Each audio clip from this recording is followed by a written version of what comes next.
You know it's this. Take a break and talk it and see. Money swallowed like sis. They done perfected the kid. Got a billion who take on my hate. Nothing better. Put out the road I just spent. I know we got $1 million. The devil, they shit ain't not cheaper than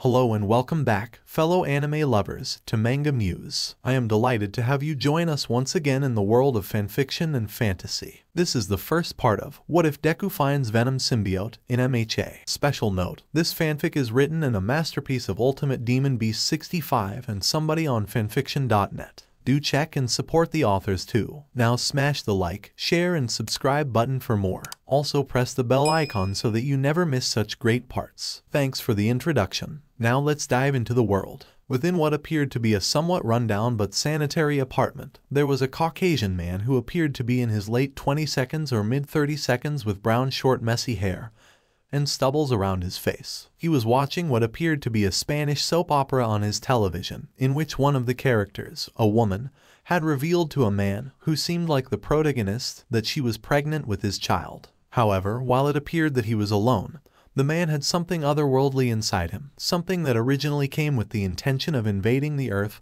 but instead chose to fight for it, albeit in their own way. "Oh, I love this show," a deep distorted male voice said inside the man's head. "Yeah," the man said in response to the voice. "Maximiliano's feelings are not being validated." The distorted voice retorted objectively. "Yeah, well, he never should have kept such an insane secret, man." The man argued back to his non-corporeal companion. "We all have a past, Eddie," the distorted voice said, referring to the man as Eddie. "What, are you hiding stuff from me?" Eddie asked, now skeptical of the voice's words. 80 billion light-years of hive knowledge across universes would explode your tiny little brain. The voice barked back at Eddie, causing the man to become confused. What does that even mean, man?" "Well, let me give you a taste, then," the distorted voice said. "Just the smallest fraction of the things we symbiotes have experienced." "Okay," Eddie said dryly to the voice, who referred to itself as a symbiote. "Ready, Eddie?" the symbiote asked. "Yeah," Eddie replied in a raspy tone, as he laid on the bed as his companion began to tap into what the symbiote claimed was a sliver of eons upon eons worth of knowledge and experience shared across entire universes. As a sensation started to grow inside of Eddie's mind,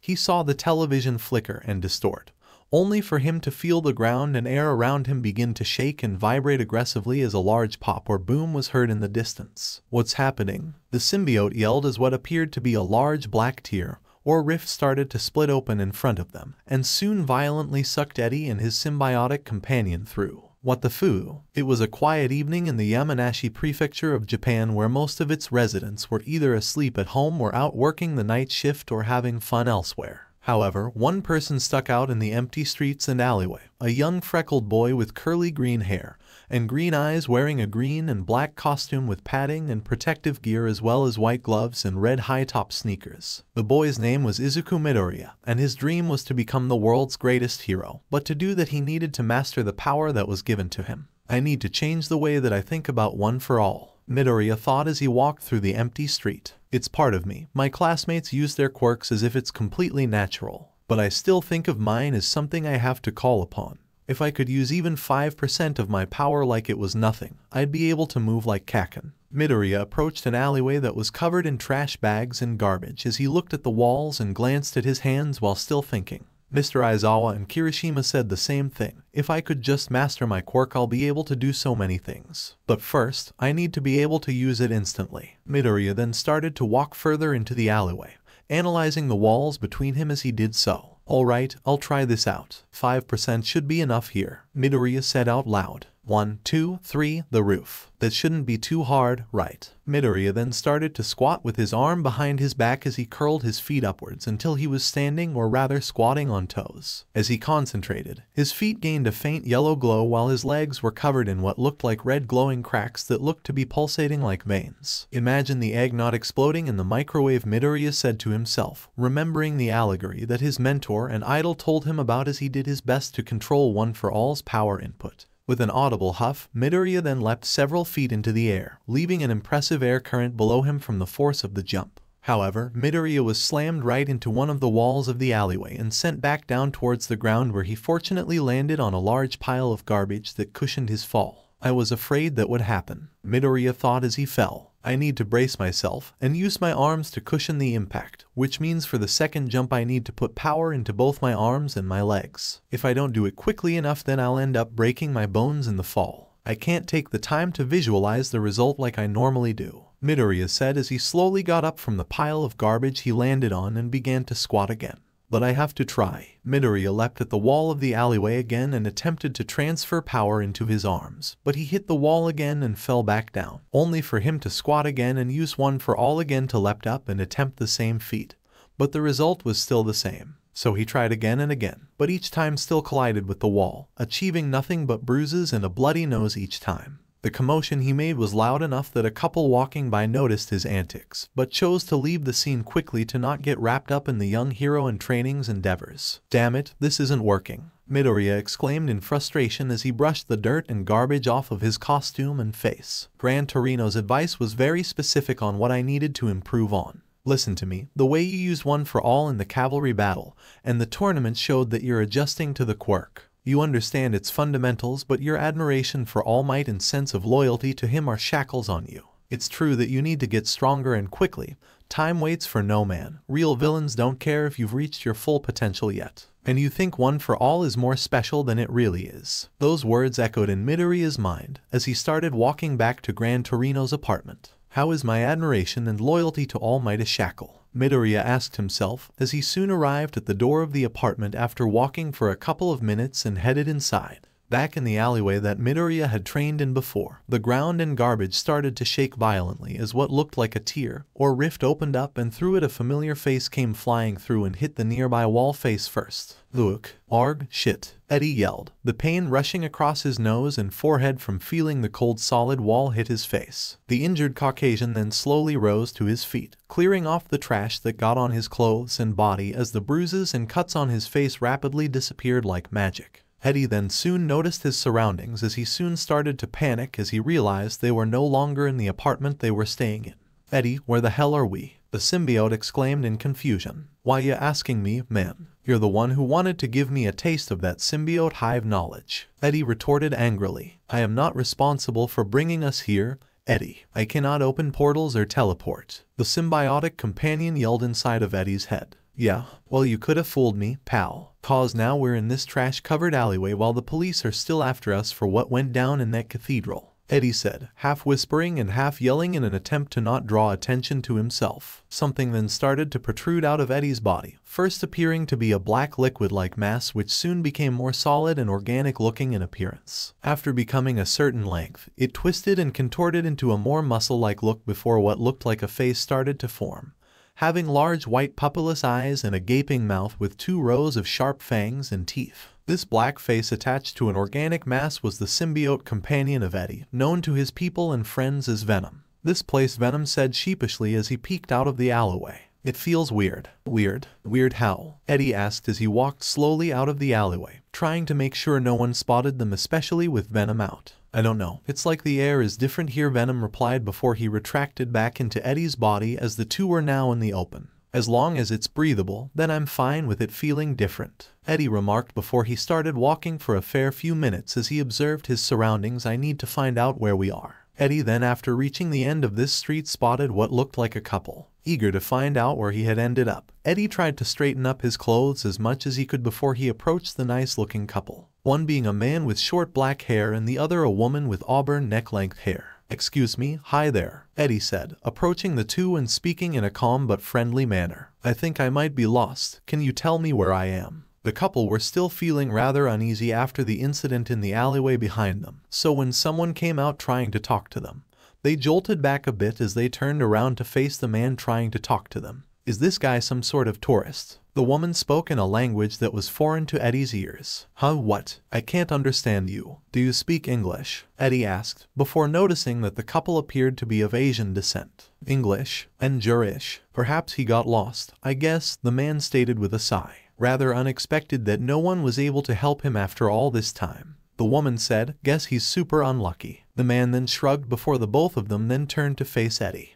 Sorry sir, but we can't understand what you're saying, the man said while giving Eddie a polite smile. Eddie, I don't think they speak English, Venom said, to which Eddie then sighed in frustration before he sheepishly turned away. If they don't speak English, then where the hell are we? Are we even in America anymore? Eddie asked as he took a look at his surroundings again, to which he discovered signs and graffiti that appeared to be Japanese characters. Wait, is this Japanese? Are we in Japan? Japan, like where they have the giant monsters, samurai movies and tentacle porn. And me without my Japanese bathrobe, Venom remarked. It's called a kimono, man, and have you seen how much they are online? Eddie retorted. It's a glorified bathrobe and you know it, Eddie. Venom shrieked back. The couple were both confused and scared as it appeared that the tourist seemed to be talking to himself in his native language. They were both ready to turn around and walk away from him, but then they felt something sharp pressed on the back of their necks. Shit, the man thought as a sense of dread washed over himself and his girlfriend. You know the drill, a male voice said behind them. Hand over your wallets and other valuables. And don't you dare scream for help or do anything stupid.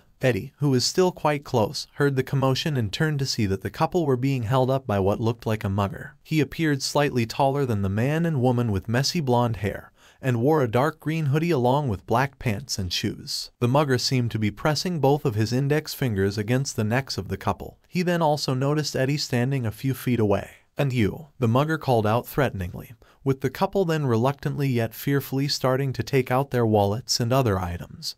Don't you get any funny ideas either? Is he mugging these people with nothing but his fingers? What kind of country is this? Venom remarked in disbelief. I don't know, but I think he could still have a knife, Eddie said as he held up his hands in a passive gesture. I'm not sure if you can understand me, which you most likely cannot, but I am giving you a chance to surrender, to turn yourself into the local authorities before this gets ugly. Oh, can I eat him, Eddie? Venom asked excitedly. What? A foreigner? The mugger asked out loud as he tilted his head slightly, not understanding what Eddie said at all, before chuckling. Well, isn't that unfortunate that your only help is a thick-headed American who doesn't have an inkling of what we're saying? Your lives are now in his hands, depending on what he does. The man and woman's eyes were darting back and forth between Eddie and to each other. Both were terrified at this point as what the mugger said was right. The two were really hoping that this foreigner doesn't do anything stupid as sweat ran down their heads, with the woman on the brink of tears while holding in a scream. I don't think he's surrendering. Eddie, can I eat him now? Venom asked, sounding like a whining child. Look, pal, Eddie said, taking a step closer. I have this friend you see, and he really has a thing for eating people's brains. So why don't we let these nice people go and then? The mugger then suddenly took his index finger off of the woman's neck and shot a large nail out of it, which then passed the right side of Eddie's face and left a big cut on his cheek. Arg, what did he hit us with? Eddie exclaimed as he held his cheek in pain. I'm not fucking around, he yelled as he then made more nails stick out from all of his fingers, then closed them together, placing his hand just under the man and woman's chins. See what happens when you take one more step. What the fuck is this? No one told me people from Japan can shoot nails from their fingers, Venom yelled, not believing what he and Eddie were seeing. They can't, unless they did some weird experiments that the world doesn't know about, Eddie said, gritting his teeth in frustration before he let out a sigh before looking at the mugger as the cut on his cheek closed up almost instantly. Don't say I didn't warn ya. Do it. Eddie's body was then engulfed slowly by a black organic liquid-like substance that began to solidify and become like muscles and skin around him. The couple and the mugger were both frightened at the sudden transformation, especially the couple as the situation seemed to be escalating. Meanwhile, the mugger tried to keep his cool as he was still ready to kill the man and woman if Eddie did anything else, but his hands were trembling. His height increased as his limbs got longer and bigger alongside his torso and shoulder being broader. Then the black substance rushed up his neck as what looked like teeth formed around the front and back and appeared to swallow Eddie's head, forming venoms over his own. Eddie and Venom were now a 7'6" behemoth of a creature, covered in black organic matter with white pulsating veins around his torso and arms. They were now in full symbiosis, now in the form they called the Lethal Protector. Holy shit, the mugger thought frantically as he and the couple looked up at the transformed Eddie. What kind of transformation quirk is this? But the mugger then remembered that he had hostages in his grasp and once again pressed his nails against the necks of the couple. The man and woman were somewhat more frightened at the sight of the creature, but were more scared of the mugger's nail against their necks. Impressive quirk you've got there, he said, but there's still no way that you can rescue these two. Venom glared at the mugger as the large grin on his face got even wider before he subtly generated a tendril from the back of his body and slid it across the ground to ensnare the nail-shooting criminal. When it felt the tendril reach the mugger's leg, he quickly grabbed onto them and tripped him over, forcing his hold on the couple to break as he fell on his back. The couple then quickly ran behind Venom and peeked their heads behind the closest alleyway.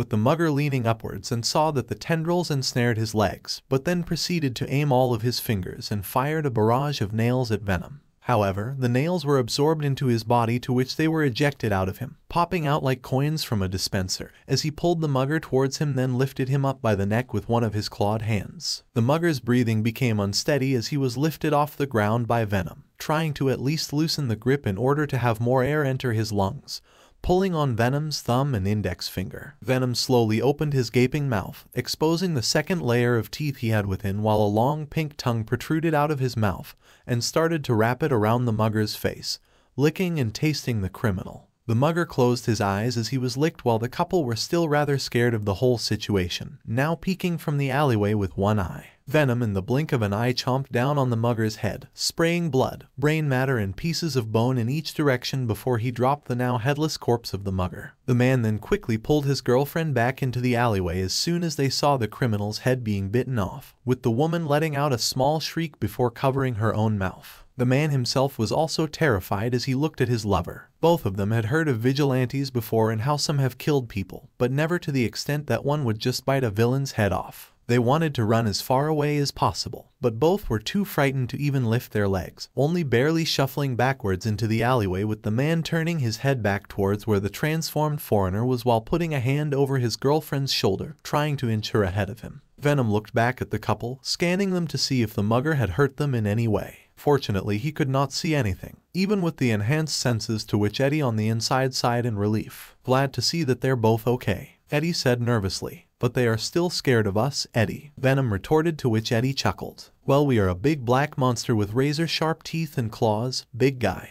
Eddie said before letting out a few pained grunts. "Arg, my head. What's with this sensation in my brain?" Venom then looked at the couple and formed a large grin. "Not to worry, citizens. The lethal protector has saved you," Venom said, imitating a superhero. However, to his and the couple's surprise, was in Japanese. "Wait, what the fuck did I just say?" I think that was Japanese, but I could understand that completely. "What's going on, Venom?" Eddie asked his companion. "He now speaks our language." The couple asked each other, surprised, albeit still somewhat scared of him, still trying to slowly move away. Was he just pretending to not know our language the whole time? The woman wondered. "Maybe," the man replied, but was unsure. Did he just know that we would be in trouble? Or perhaps this is just a setup of some kind. "Go back to your home where it's safe, as I might not be able to protect you again," Venom said to the couple, deciding to currently roll with the fact that he could communicate with them now. Both gave a small nod at the vigilante as they then walked past him, continuing in the direction that they were initially heading.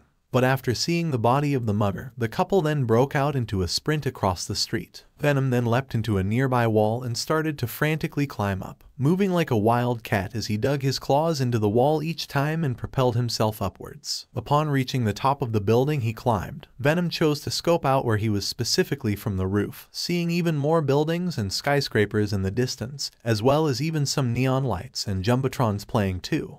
So this is Japan. It's much brighter and more festive looking than San Francisco," Venom said before he decided to fold himself back into Eddie, making his form disappear as he went back into the Caucasian's body. "Alright, rewind a bit here, pal," Eddie said as he tried to piece things together in his mind. "How did we learn to speak Japanese?" "I don't know. I took a bite out of that bad guy and then all of a sudden I saw the symbols on the walls and graffiti appear in my mind," Venom retorted in a puzzled tone. "Wait, that's it," Eddie exclaimed, having an epiphany. "You ate his brain, right? Maybe you also absorbed the guy's knowledge of the Japanese language. My kind are known for gathering knowledge through their host and prey, so I guess it checks out," Venom said. "But what was with that guy? He shot nails out of his fingers, which is something humans shouldn't be able to do without a symbiote." Right, that was weird. It's like something out of a comic book," Eddie said as he took a look at the landscape and buildings of Japan in the distance. "Well look, it's getting late and I think we need to find a place to sleep for the night. Then in the morning we can try and find a way back to America." "But where can we stay, Eddie? Or are we even in Japan right now?" Venom asked. "Maybe that thug's brain has the answer. Can't you access his memories or something?"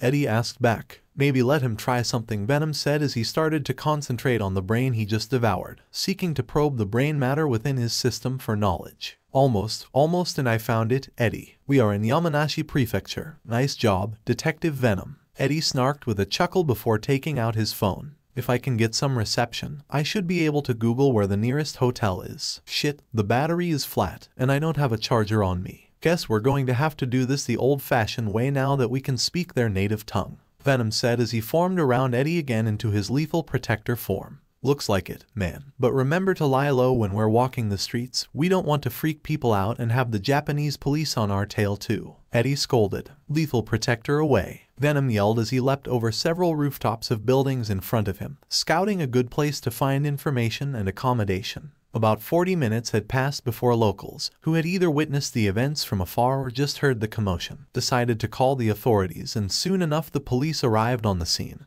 putting barrier tape around the area, and making sure to search the area for any clues. One car pulled up onto the scene in which a detective got out of the car, being a man with fair skin and brown short hair wearing a white undershirt and gloves and black slacks and a navy blue tie with a beige duster coat and fedora to complete his look. This was Naomasa Tsukachi, known by the media as True Man for his reputation of uncovering the truth of various cases and crimes in Japan. Tsukachi adjusted his fedora as he moved over the barrier tape and approached one of the officers and showed him their badge. "Detective Naomasa Tsukachi," Tsukachi said firmly. "Are you one of the officers who was at the crime scene first?" "Yes, sir," the officer replied. "From what we've gathered so far, it seems that 2 people were being robbed by a villain, as some of their items were found on his body. But a 4th person was also involved at the scene, seemingly as a lost tourist, as witnesses reported hearing them yell and talk back to the villain in a different language. And according to a witness inside a nearby building,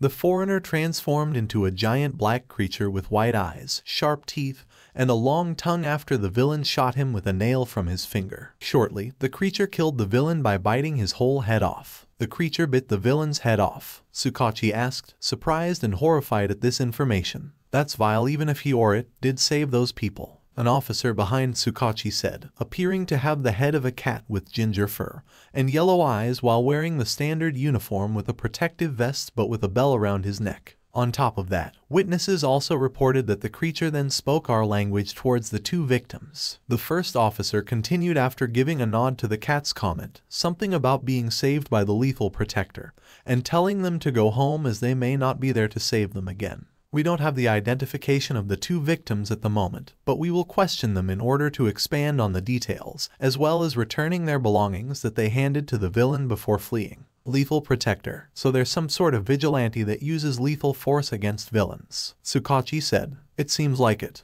The cat officer agreed before asking the first officer, "What other information were you able to gather?" "The only other thing that we have gathered from witnesses is that the creature was able to create tendrils that tripped the villain, and it was able to take dozens of the villain's nails that were shot at them," the officer replied as he looked at the large pile of nails that were on the sidewalk, to which Tsukachi also noticed them too. "Take me to the body," Tsukachi said. "I want to see the damage for myself." "Of course, sir," the officer said as he waved his hand, gesturing for the detective to follow him. "It's this way." The officer then led them to where the body of the villain was. Even though it wasn't the first time he's looked at it tonight, he still felt disgusted by the sight of it. The cat officer that was accompanying Tsukachi recoiled back a bit as soon as the 3 of them were in view of the villain's body. "Son of a bitch, they bit their head clean off," Tsukachi said, shocked by the headless mutilated body. "Damn," the cat officer said as he then averted his eyes away from the body, with the first officer understanding what the other 2 are feeling as he also used his eyes to focus on something else. "What kind of quirk gives you the jaw strength to bite someone's head off as thoroughly as this?" Tsukachi pondered as he examined the body. "Not only that, but to completely transform into a giant and resilient creature," the cat officer added.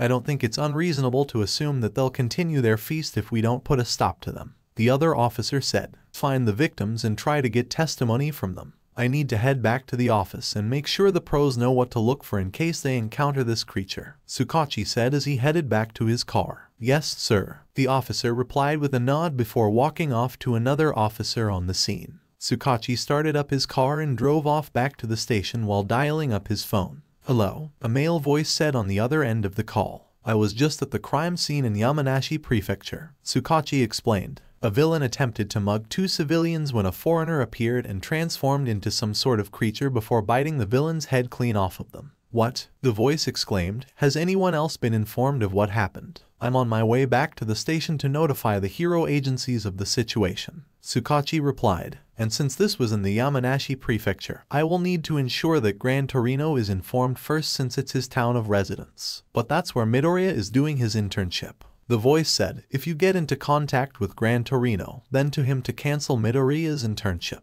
That shouldn't be necessary, All Might. Tsukachi said, Gran Torino is experienced and still powerful enough at his age to protect Midoriya. Not to mention we have recent intel that suggests that the creature is no longer in the area. The person on the other end, now known as the current #1 hero All Might, sighed in relief. I suppose that's a bit of good news, he said, but I will still keep an eye out. Of course, feel free to tell your colleague and the principal at UA about this individual. Tsukachi said, right, thank you very much, Tsukachi. All Might said, is there anything else I should know about this creature? We may have a murderous vigilante on our hands. Witnesses said the individual left the victims alone and even advised them to go home where it was safe. Tsukachi retorted, certainly not the first one I've heard of. All Might commented, anyway, I have to continue grading schoolwork. I'll be sure to contact you once I see or hear anything about the vigilante. Alright, take care All Might, Tsukachi said before hanging up on the symbol of peace as he headed back to the station. A few hours had passed since Eddie and Venom had saved a local couple from a weird mugger with strange abilities that seemed like something out of a comic book. On their trek across the Yamanashi prefecture, they were able to find one of Japan's famous bullet trains and decided to hitch a ride onto wherever its path led. It was after midnight when the lethal protector arrived at Hasu City, a ward in western Tokyo. Holy shit, those bullet trains really are as fast as the internet says they are, Venom exclaimed as they exited one of the train carts. 320 kilometers per hour, as fast as Formula 1 race cars, Eddie remarked as they walked into the station while trying to avoid any unneeded attention. I have noticed something, Eddie, Venom said. And what's that, pal? Eddie asked. The people, the signs, the televisions and art, they're all about superheroes, Venom retorted. Well, that's what Japan is like, buddy. They're really into their anime, video games and merchandise, Eddie said, also spotting more and more superhero-related memorabilia. It's everywhere in this country. Yes, but Eddie, do you know how many times I've spotted any popular anime being advertised here in Japan? Not once, Eddie, not once. Where is One Piece, Naruto or Dragon Ball? Shouldn't they be here given how big they are? Venom exclaimed angrily. Well, maybe we arrived here while they were celebrating a superhero-themed series, and this is all just promotional material for an upcoming anime, Eddie said, trying to rationalize what they saw. Eddie, we ate a man who could shoot nails out of his fingers for fuck's sake. I had my suspicions when I felt the air of this place, but I think my suspicions are correct. Venom argued. What suspicions? Eddie asked before he heard what sounded like electricity crackling about loudly nearby, followed by a loud crash. Eddie and Venom rushed towards what looked like a growing crowd of people who were watching something take place on a different station platform. On this platform, the two could see a woman shooting out blasts of light blue electricity from her hair towards a one-eyed blue man with horns like a bull that was wearing a sleeveless black shirt and gray pants. The woman herself appeared to have dark skin and blue hair with a large braid running down her back. She wore a skin-tight suit that was a darker blue with patterns highlighted in a brighter blue, exposing her arms, and went all the way down to her upper thigh while wearing knee-high boots. She also had gauntlets with connected wires running on her arms and went towards the back of her suit. The horned blue man was trying to withstand the thousands of volts coursing through his body, but as he got close enough to the woman, he tried to slam her into the ground with his fist. She simply dodged to the side as the man's fist cracked the street behind her before continuing to blast the villain with electricity, but added more voltage by also shooting from gauntlets, with the horned man howling in more pain as a result while still trying to fight against the woman. Eddie was in disbelief at what he was seeing. Not only was there a woman in a costume blasting electricity from her hair, but also a blue one-eyed man with horns fighting her. This really did feel like he and Venom had stepped into a comic book. What the fuck is going on here? These people, they're just like Shriek. They have powers, Eddie exclaimed, trying to keep his voice down. I knew something was off. I should have suspected it when we saw that asshole shoot nails out of his fingers and all of this superhero shit, Venom said inside of Eddie's mind. Just out with it already, man. What is going on? Eddie asked frantically. As the blue man with horns stood up, he tried to swipe at the woman that was shocking him, but it was slow,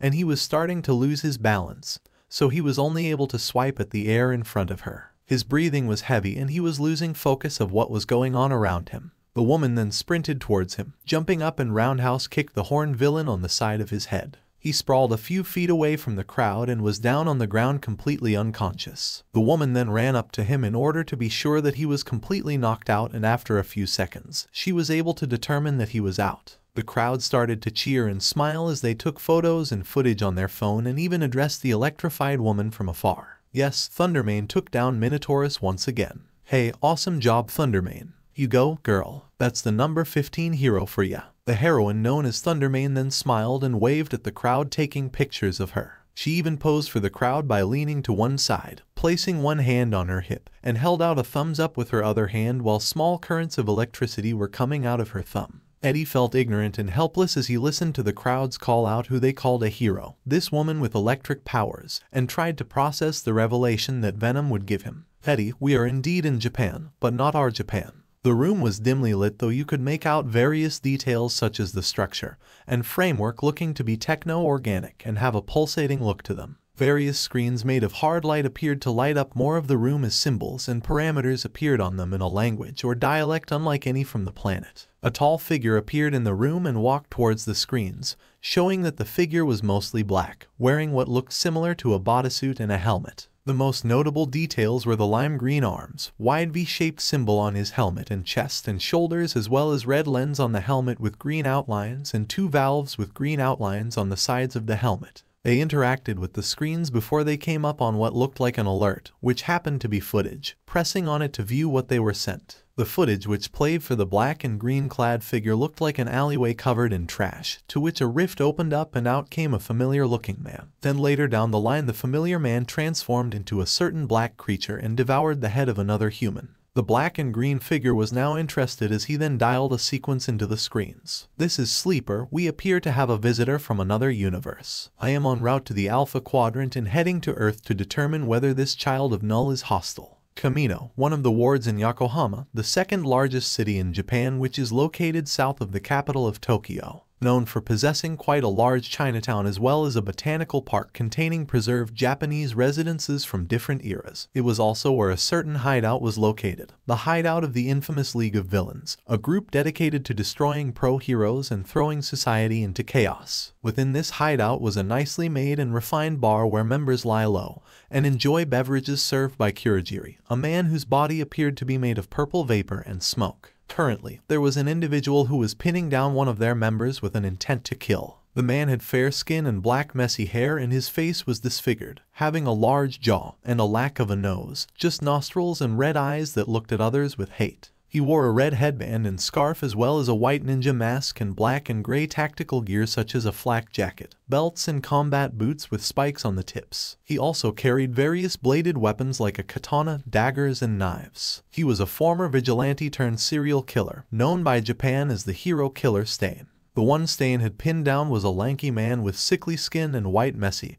and unkempt hair with a blue tint to it. He wore a black long-sleeved shirt and pants with red and white sneakers, but the most curious thing about him was there was a gray hand that covered his face like a mask with a yellow two-hole plug on its end where one could possibly connect wires to. This weird man was none other than the League of Villains leader and the protege of the world's greatest villain, Tamura Shigaraki. "So you want me to be a part of your crumbling little league," Stain said with a gruff tone. "But you won't accomplish anything if you don't have conviction and desire. Without those, you'll always be a nameless weakling, achieving nothing. That's how you got here." Shigaraki let out a pained but nervous laugh before speaking to Stain with a raspy and nasally tone. "Hey now, you're being a little rough, aren't you? Kurogiri, take this guy back." Kurogiri, whose body was enveloped by purple vapor and smoke and had yellow glowing eyes and wore attire fitting for a butler or barista, however had a cut in his arm and was for some reason paralyzed. "I'm sorry, I can't move. It must be the hero killer's quirk at work," Kurogiri said with a distorted voice. "The word hero has lost all meaning in this society. The world is overrun by fakes, criminals like you who chase petty dreams. They must all be purged," Stain said coldly as he brought one of his knives against Shigaraki's neck. However, the villain instead was able to grab the knife with one of his hands. "What do you think you're doing?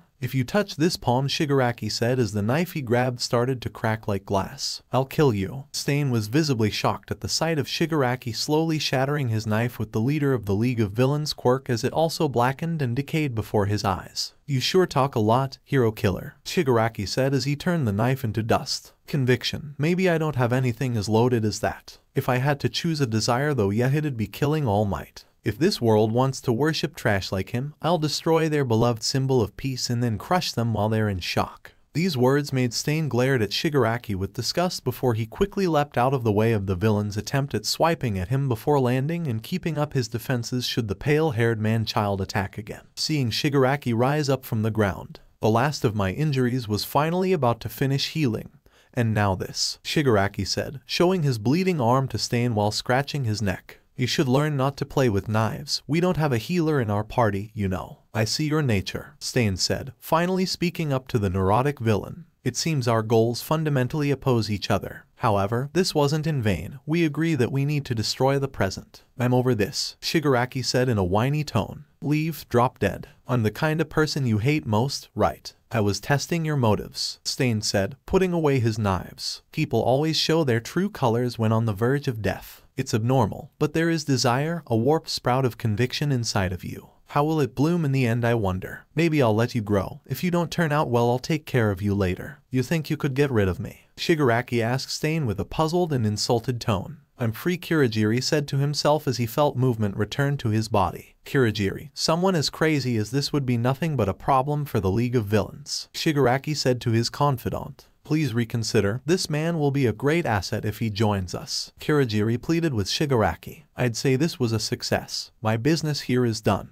Now, you'll return me to Hasu, Stain said before licking his lips ravenously. There are still several false heroes I must attend to there. Back in Hasu City, Eddie was currently sitting outside a noodle shop as he and his symbiote companion Venom had come to the conclusion that they were not just in Japan, but a Japan from another universe entirely. Eddie sat there, fiddling with a pair of chopsticks as he played with his cup of ramen, letting out an exhausted sigh. So let me try and see if I can piece this together, Eddie said before taking a deep breath. This Japan isn't our Japan but a Japan in another universe. Yes, we are in a different universe now, Eddie, I already told you that, Venom said with a groan as he listened to his host. And in this universe, most of mankind have a superpower they call a quirk, Eddie said as he started to eat some of his ramen. Yet another shitty name that's worse than lethal protector, Venom exclaimed. And how are superpowers quirky? That's just stupid. So when criminals and bad people use their quirks for evil, other people came along and used their quirks to defeat him and in turn created the first real-life superheroes,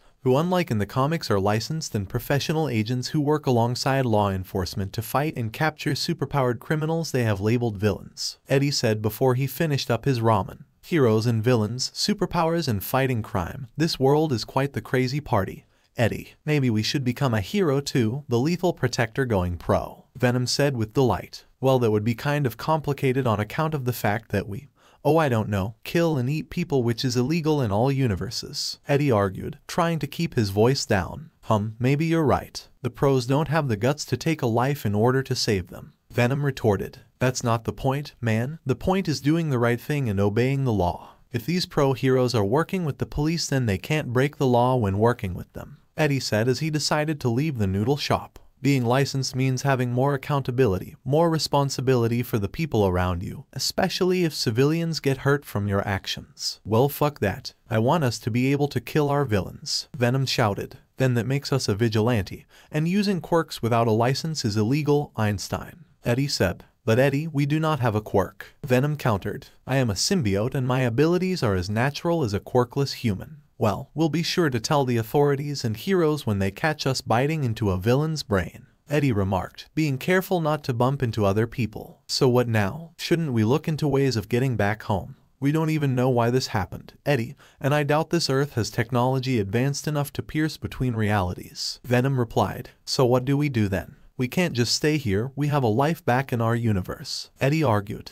We were on the run from the police, Eddie, and married Dan and Mulligan was in the ICU, Venom retorted. At least we have a fresh start here. Yeah, and what if we run into a hero or villain who uses fire or sound? What then, Venom? Cause I doubt we have immunity just because we're from another universe, Eddie retorted back. Then we will crush their windpipe and tear out their skull before they get the chance, Venom yelled. No, villains I can be party to, but we're not killing heroes. Remember, you can only kill or eat the bad guys. That was our deal, pal, Eddie reminded the symbiote as they entered what looked like an alleyway. Now let's try and find somewhere to lie low. Pussy Venom said in annoyance. Back in the Yamanashi prefecture and inside a specific apartment building with worn-out walls, railing and patchwork repairs, Midoriya was in the middle of training with the hero that he requested him for work studies. He was a small old man with messy faded blonde hair and a neck beard and wore a black domino mask and a white and yellow costume with a yellow cape, gloves and boots with holes in its soles similar to a salt shaker. This old man was Sorahiko Torino, better known as Pro Hero Gran Torino, who once taught at UA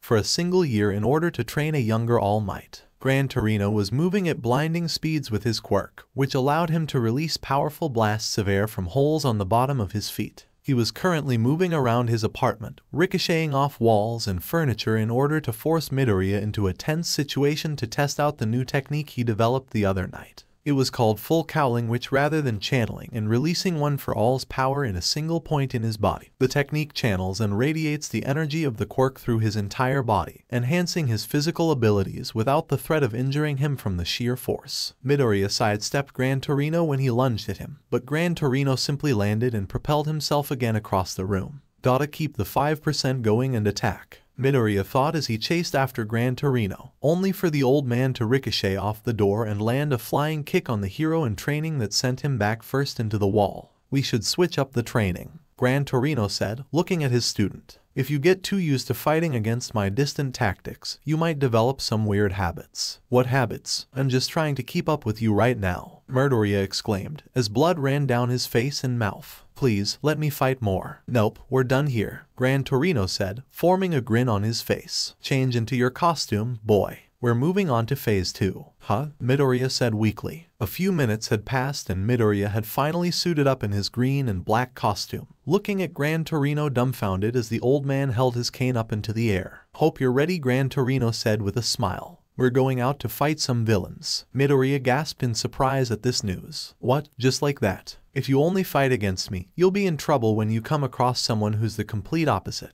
Gran Torino explained as he walked off the veranda of the apartment. The key is to let you get experience with different types of villains and situations. This is an internship after all. You really shouldn't be that surprised by this. I get what you're saying and I totally agree, but I still think I need more time to prepare myself, Midoriya said nervously, clutching his chest. From what I heard, you've already been in combat with some real villains. You'll be just fine. We aren't going to go after anyone that big, Gran Torino explained as he stuck his hand out to hail a taxi, which fortunately they were able to acquire. It won't do us any good hanging around here. Because of the small population in this area, the crime rate is pretty low. That's why there are so many hero agencies in urban areas. There's a lot more crime there. The higher the population density, the more trouble you'll find. Gran Torino then paused his explanation, as he remembered the phone call he had the other night which informed him of an incident in their area where a supposed vigilante had killed and even eaten a villain who tried to mug a local couple. Should I tell the boy about the incident? I know Detective Tsukachi said that the individual was no longer in the Yamanashi prefecture, but what if we end up running into them when on patrol? Is he ready to take on someone that bloodthirsty? Gran Torino, sir, is something wrong? Midoriya asked, wondering why his teacher had stopped talking.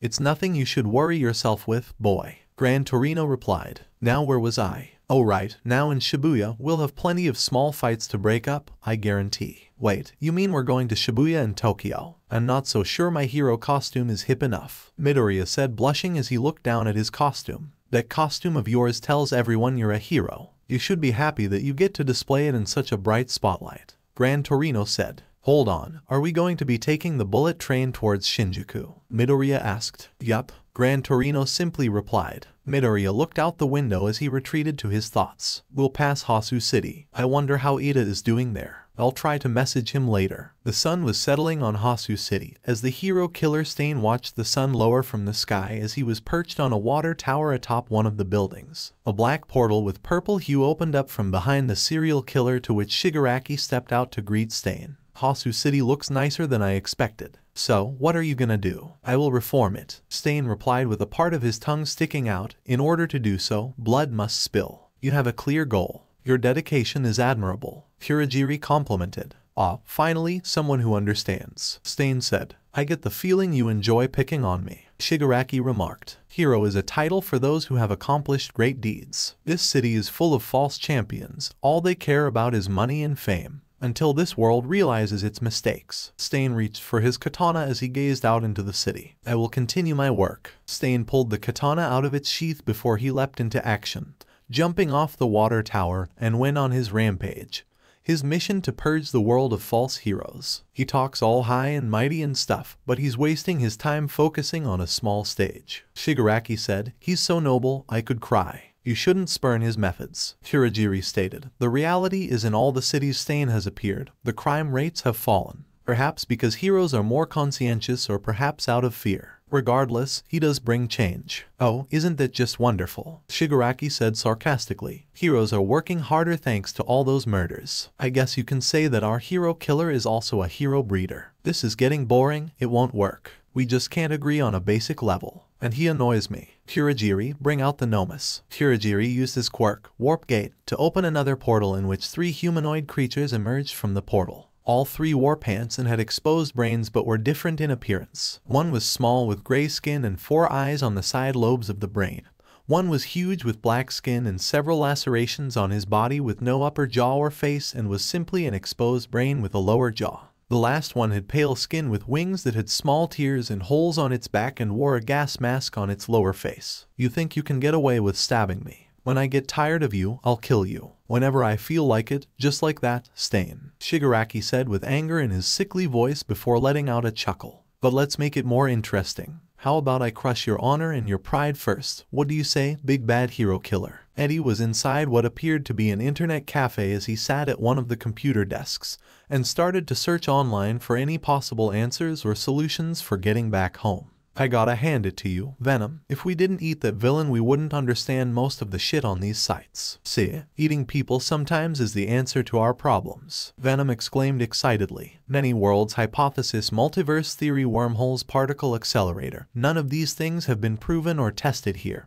Just theories. Eddie said, frustrated. They really did decide to stop advancing science in other areas. It's now mainly just for heroes and quirks. They're obsessed, just like otakus are with anime. Venom said, maybe there is a quirk that can get us home. If there was, people would have said something already. They'd be evidence of its existence. Eddie argued. We both know they'd never reveal such power to the public, Eddie. Remember Carlton Drake and what he was trying to do with Riot and my kind? Venom asked. Yeah, I remember him and the Life Foundation, wanting to have the symbiotes invade my planet and feed on the human race. I was there, Venom. And I remember that he kept his agendas secret too, Eddie said as he let out a sigh before leaving the internet cafe and drank the last of his coffee. Well, I'm out of ideas. What about you? Maybe if I tap into the symbiote hive mind, I can learn if there's a way back to our universe. Venom suggested. No, last time you tried that, we ended up here. No tapping into hive knowledge, Eddie exclaimed before he heard a noise nearby.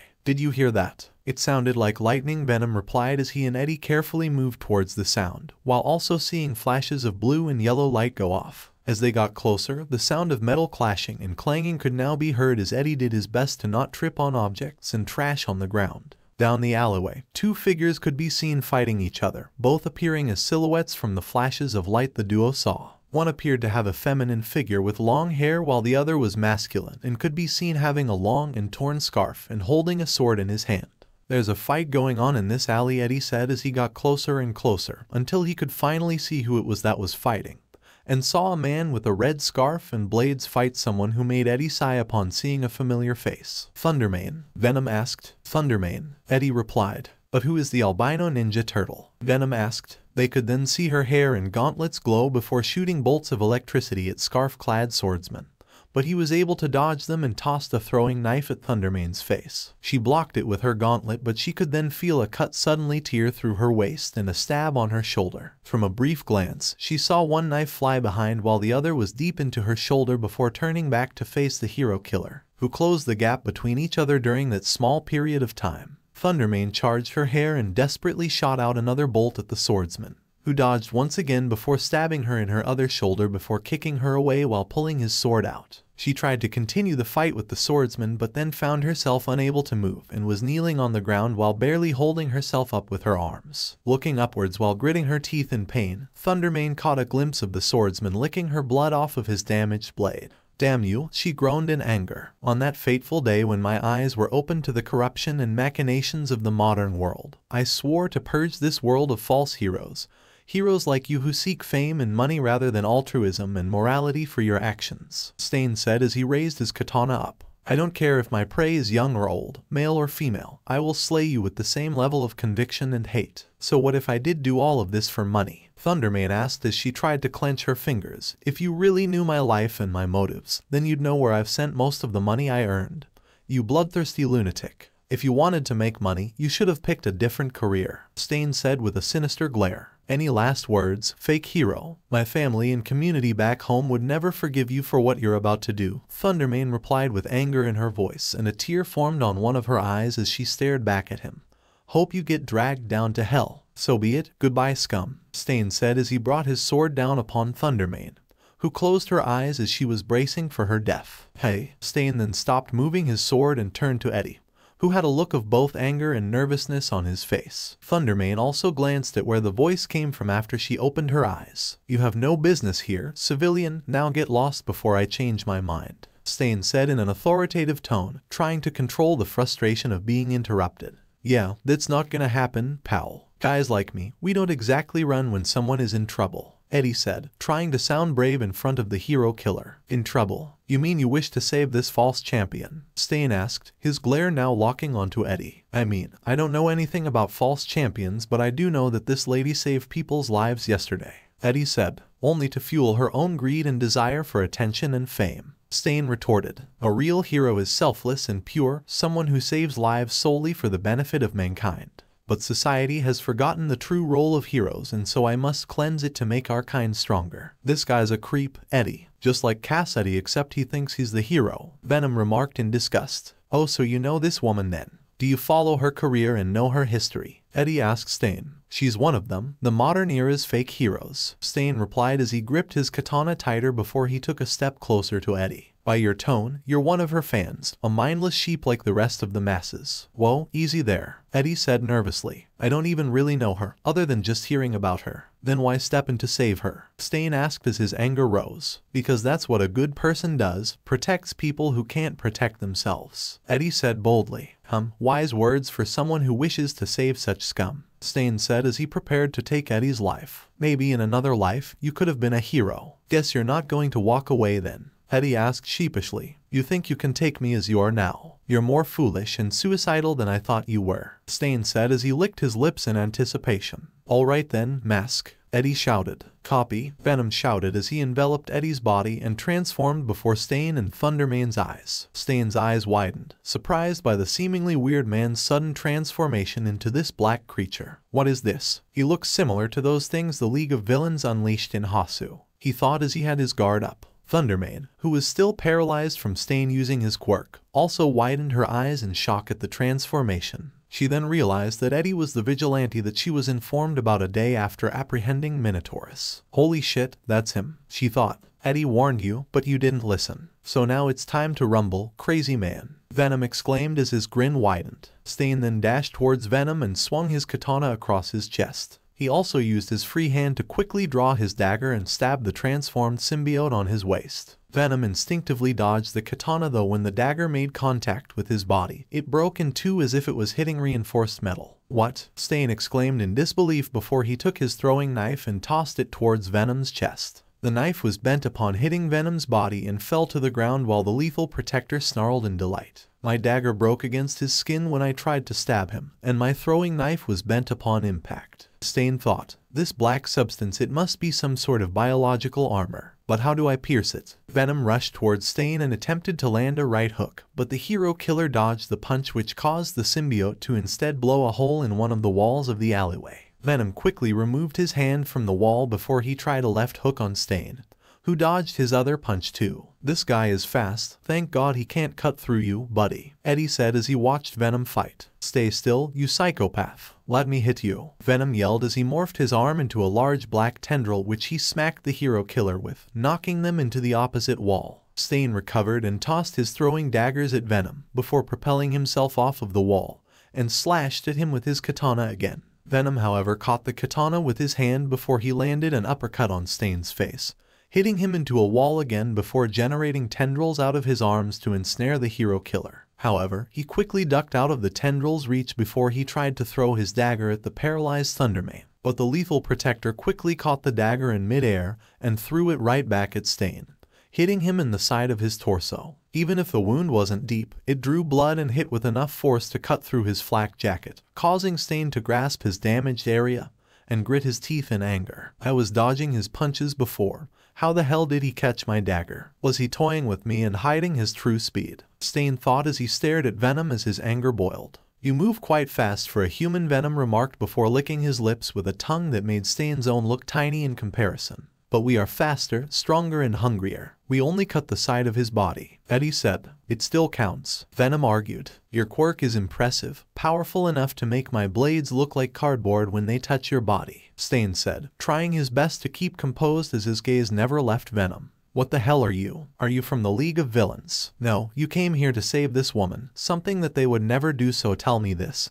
Who or what are you? Venom leaned in closer to Stain's face, to which half of his head appeared to peel off and revealed Eddie underneath him, his eyes staring back at Stain and no longer having fear, but determination. We are Venom, the host and symbiote said collectively, sounding almost like a legion of demons speaking all at once. Stain felt a sensation, a feeling sprout into his mind. It was something that he didn't think he would feel again, not in many years. Was Stain actually afraid? Did Venom somehow strike fear into the hero killer's heart? When Thundermane heard first the report about Eddie and Venom, she thought that it was just the sludge villain, but as a vigilante that liked to kill villains, thinking that she would easily be able to apprehend him if he was ever nearby. But witnessing that the vigilante was holding off Stain without much effort, Thundermane was left speechless as she was still paralyzed. Stain was too fast for her attacks, but now she's seeing that this creature was able to surpass the hero killer in every way. Since that's the case, would she be really able to capture Venom? Would they have killed her and anybody that gets in their way along with devouring the evildoers? Can I bite his face off now, Eddie? Venom asked as his face closed back up. He should be turned in, just like Cassady was. Eddie replied. You're no fun, Venom said before a large cloud of smoke enveloped them. What the fuck? When the smoke had finally cleared, Stain was nowhere to be seen. Where the hell is he? Was that a smoke bomb? Eddie asked, starting to panic. He escaped, Venom yelled before he angrily picked up a nearby garbage can and threw it quite the distance out of the alleyway. We should have just eaten him, Eddie. You should have stopped him from escaping. You could have tied him up or pinned him down, Eddie argued. Thundermane groaned in pain as she stood up, no longer feeling the effects of Stain's quirk, and pulled out the throwing knife that was lodged in her shoulder before dropping it. She was curious about the vigilante and wanted to talk to him, especially since he or they practically saved her. But she remembered that she had a job to do and got out her phone. You know, even though you saved me, which I am grateful for by the way, Salamat, she stated with a small smile before changing to a serious expression. You're still going to be pursued by the other pro-heroes, you know that, right? Venom looked over to Thundermane before he took a few steps closer to her, watching her with his large white eyes. They can try, he said in a darker tone. Being strong enough to scare off the hero killer won't be enough to withstand against the others, Thundermane stated while standing up against him, suppressing her fear of the symbiote. You will be caught soon enough. Maybe, Eddie said as half of Venom's face opened up to reveal his host on the inside. But for what it's worth, I have nothing but respect for what you guys do, given how heroes are treated where I come from. By where I come from, I assume you're talking about America, right? Thundermane asked with an eyebrow raised, because last time I checked, the pro-heroes over there don't bite the heads off of villains. No, that's more just his thing, Eddie said. I would explain more, but you wouldn't believe me if I told you. I'm sure no one would, Thundermane remarked while crossing her arms, briefly glancing at the stab wound on her other shoulder. Before either one could say or do anything more, there was an explosion nearby which caught both the pro-hero and lethal protector's eyes. Before they could register, the two were struck with enough force to throw them into the streets of Hasu, closer to where the destruction and carnage was taking place. What the hell was that? Eddie exclaimed. Something hit us, Eddie, Venom yelled as he closed his face back up to protect his host and looked at a downed Thundermane. Are you all right, lady? I'm fine, Thundermane replied with a cough as she quickly stood back up. What was that? Venom then turned to the direction of their aggressor, who was a large black muscular humanoid creature with light blue jeans and gray shin guards. They had lacerations all over their body and had an exposed brain and lower jaw but not upper head or eyes. This was a Namu. That is the most disgusting thing I've ever seen, Eddie said, fighting the urge to vomit at the sight of the creature with no eyes or upper facial features. There are more of them, Thundermane muttered in disbelief, but charged up electricity in her gauntlets and hair. Wait, Venom said as he stood in front of Thundermane. Let us handle this, you're still injured from that creep. My wounds aren't that bad, Thundermane insisted with a glare. Besides, I kind of feel like I owe you one. Don't blame me if you die, Venom said before he let out a snarl. The eyeless Namu charged at the two, swinging its left fist with a sweeping motion. Thundermane moved out of the way and blasted multiple lightning bolts at the Namu's chest. But the Namu powered through the lightning bolts and tried hitting her with their right fist but was blocked by Venom, who in turn landed a punch to their collarbone that blew them back a few feet. The eyeless Namu had a large burn across his chest which started to close up and heal over. Shit, this Namu can also heal itself pretty quickly, Thundermane stated as she charged up once more. We'll have to attack it faster than it can regenerate. So try and damage it faster than it can heal, Venom said as he rushed at the eyeless Namu. The lethal protector swiped at the Namu, who in turn blocked the attack before trying to punch Venom in the face. Venom, however, weaved around the punch before grabbing the Namu's arm and threw him into a street light. Venom rushed at the Namu once more, striking him a few times across the torso with his clawed fingertips, tearing into their flesh. The number 15 hero was surprised once again at the murderous Vigilante's abilities, seeing that he was able to more damage against the Namu than she expected. She cleared her thoughts by shaking her head and had fully charged up her gauntlets, ready to attack the eyeless Namu as they were glowing with bright blue electricity. Get out of the way, Venom, Thundermane called out as she ran closer towards the Namu. Venom sidestepped out of Thundermane's way, watching as she lunged towards the eyeless Namu. Overcharged thunderclap, Thundermane yelled, smacking her hands together that then shot out a large wall of electricity from her gauntlets, washing over the eyeless Namu. The eyeless Namu was enveloped by the intense electricity as its body was then fried and mutilated like a burnt piece of meat. Venom's grin widened at the thought of possibly eating the fried brain of this Namu. However, the eyeless monster soon started to regenerate, to which the lethal protector tried to ensnare them with several tendrils, wrapping around their limbs and neck. Venom then proceeded to pull on the tendrils, intent on ripping the Namu into pieces. The eyeless Namu shrieked audibly as its limbs were being pulled apart slowly by the symbiote's tendrils. Damn, he really is that powerful, huh? Thundermane wondered to herself with both amazement and fear as she watched Venom tearing open the Namu. Venom's grin got smaller though when he saw the eyeless Namu's body was actually contorting and shifting, forcing Venom to let go. And soon enough it happened. The eyeless Namu had somehow spawned 3 smaller duplicates of itself. This thing can make copies of itself, Eddie exclaimed. What? Thundermane yelled in disbelief. Oh, this just got better, Venom yelled as his grin got wider. More brains to snack on. The eyeless Namu and its smaller clones roared before they charged at Venom and Thundermane. Venom, with the same grin, charged at the swarm of Namu as he ensnared one of them with his tendrils, reeled it in and in the blink of an eye bit down on their head and swallowed their brain whole as blood and brain matter sprayed around them. Thundermane shielded herself a bit from the blood before charging up her hair once again and shot out a volley of bolts, killing another one of the clones by a bolt directly striking its brain from above, which then blew up the Namu clone's brain. Venom dropped the dead body of the Namu clone before he leaped onto the third one and tore its arms off before throwing it into Thundermane's direction. She then created a large ball of electricity and blasted it at the Namu clone, completely burning it, and its brain blew up as well. Ha, this is glorious, Venom yelled as he sprinted over to the original eyeless Namu who attempted to throw a small truck at a group of civilians. Venom's shoulder tackled the Namu into a bus stop, forcing him to let go of the small truck, to which Venom caught it in midair and sat it down behind him. The eyeless Namu stood back up from its collision and charged and tackled at the lethal protector, only for Venom to stop them mid-tackle and backhanded them into the road before ensnaring one of their legs with a tendril, and with his impressive strength started to swing the Namu around like he was spinning a shot put or mace and chain. Venom roared before he let the eyeless Namu go, hurling them into a nearby fire truck, creating a huge dent within the vehicle where it crashed, fortunately not exploding despite how much force he put into that throw. Thundermane ran out of the alley and saw that civilians and the firefighters were nearby, so she quickly got in front of them in a defensive stance in case the Namu recovered. Everybody, run and get to a safer place, she yelled loud and clearly, to which the citizens did what they were told and ran as fast as they could. Venom moved over to the fire truck as he licked his teeth in anticipation on what he would do next before he grabbed the eyeless Namu by the neck. The eyeless Namu tried to break off his grip, but Venom put an end to his defiance by stabbing the claws of his free hand into their stomach and tore out their entrails. Time to eat, Venom snarled before he quickly bit down with all his strength on the eyeless Namu's head, and this time was able to swallow it all whole, leaving nothing but a bleeding stump behind as the lethal protector dropped the mangled body of his prey.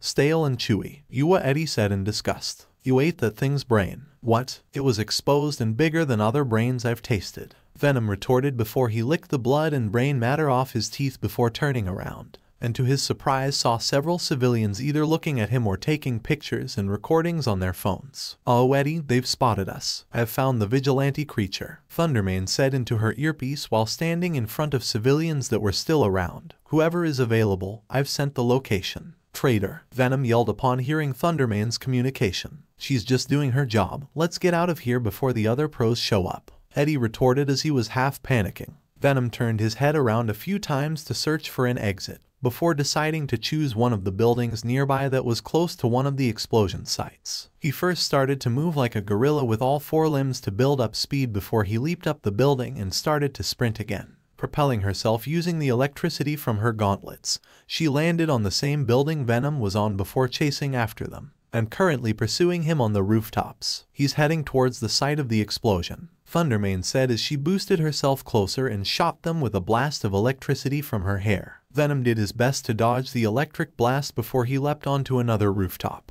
However, he was then hit in the side by something that was white and yellow, knocking him down to one of his knees. The white and yellow blur landed, revealing itself to be the elderly hero Gran Torino. So this is the vigilante that was sighted back on my block, Gran Torino said, looking at Venom. Good thing that kid wasn't outside when you showed up. Did we just get hit by this little old guy? Venom exclaimed in disbelief. We're in a universe full of superpowers, remember? Eddie replied. Gran Torino then started moving again, propelling himself with strong blasts of air from his feet as he went into to attack Venom again.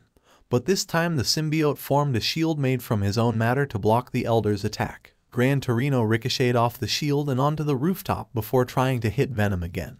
But the lethal protector's shield kept its guard up as Gran Torino landed on the rooftop again. That shield he's created is tough, Gran Torino said, gritting his teeth. It's made from biological matter, yet feels like reinforced steel. Venom then retracted the shield back into his form before he took the chance to run again, leaping onto another rooftop before his eyes widened as he narrowly dodged what looked like a spear made of fire. The heat was nauseating for the symbiote as he stopped in his retreat to see a muscular man that appeared in front of him. They had red spiky hair, blue eyes, and wore a navy blue costume with gray armor pieces. However, the thing that's standing out were the orange flames around his body which were on his shoulders, costume, and completely engulfed his boots, though the most notable flames were the ones on his face that were shaped like a beard. For the first time since they arrived, Venom was now afraid. Venom said as his eyes widened, and his grin became smaller. This man is covered in fire, and yet he is not burning.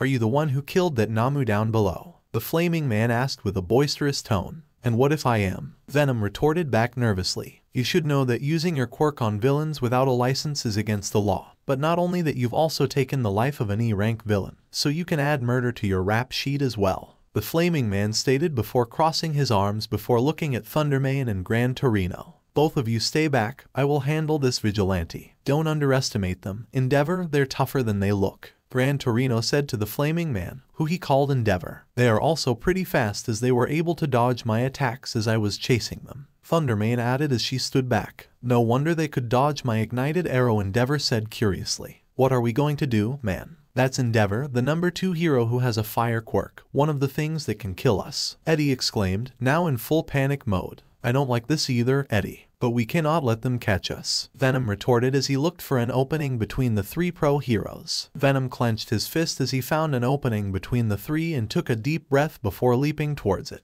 Gran Torino tried to stop the lethal protector with a flying kick, but Venom created a shield just in time to block his attack before retracting it back into him. Thundermane then shot a barrage of overhead lightning bolts at Venom, but he swiftly dodged each of the bolts by using a few tendrils to pull himself over to another rooftop. However, as he was in mid-flight, he felt a searing pain on his shoulder as he saw a fireball rush past him, grabbing his shoulder as he fell on his back, shrieking like a banshee from the injury. Oh shit. That feels like my skin was burnt clean off, Eddie screamed in pain as his symbiote companion tried their best to get back up. Damn it, his fire is intense. If we got hit again, I don't think I would be able to maintain this form, Venom said weakly. What? They were hurt that badly from a simple attack? Thundermane asked, surprised. He was shrugging off blades and blocking Gran Torino's attacks before, so why did Endeavor's fire penetrate his defenses? Below the buildings and the alleyways, the sounds of painful screams could be as an injured man could be seen crawling for his life, having several large cuts all over his body as blood drenched his clothes and skin. He tried his best to move away as fast as he could, but just as he thought he could see a way out of his predicament, something wet and slimy hit him from above, making him scream once more. Found you. The injured man's eyes widened as fear spread across his face once he heard that high-pitched feminine voice approaching, which made him attempt to get on his feet and run, but the pain of his injuries rushed through his body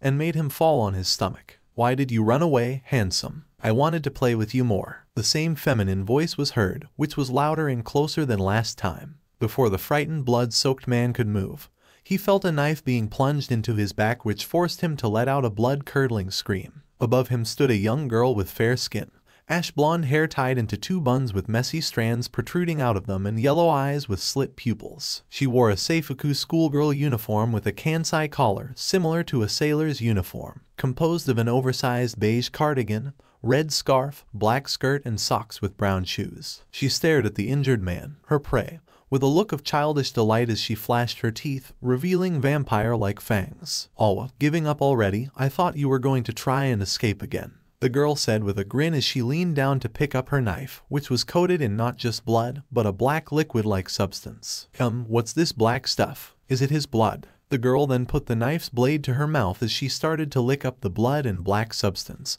before her eyes widened at the taste. It's bitter and oily," she said before shrugging as she cleaned the knife of all its blood and the black liquid before she then grabbed the man's neck and put her knife to it. "It was fun chasing you around, but right now it's dinner time." The girl slashed open the man's throat before he could speak, letting all of his blood ooze out as she began cupping it and drinking like water from a river. After a few minutes, she finished drinking the blood from his neck and out of curiosity took a cup from the trash nearby and scooped up more of the black substance from the man's back and mixed it in with his blood before drinking it, downing it in one go. She tossed the cup away after and let out a small burp before blushing in embarrassment. "Excuse me, girls shouldn't burp if they want to get a guy to like them." The girl grinned at her prey's dead body before she walked away, humming a catchy little tune as she did so. So alright folks, that's all for today. Stay tuned for part 2. Do subscribe, like and share for more such videos. Also check out the story and author Ultimate Demon Beast 65 and somebody on fanfiction.net. Press the bell icon to be notified first on release. See you in the next video. Till then, goodbye.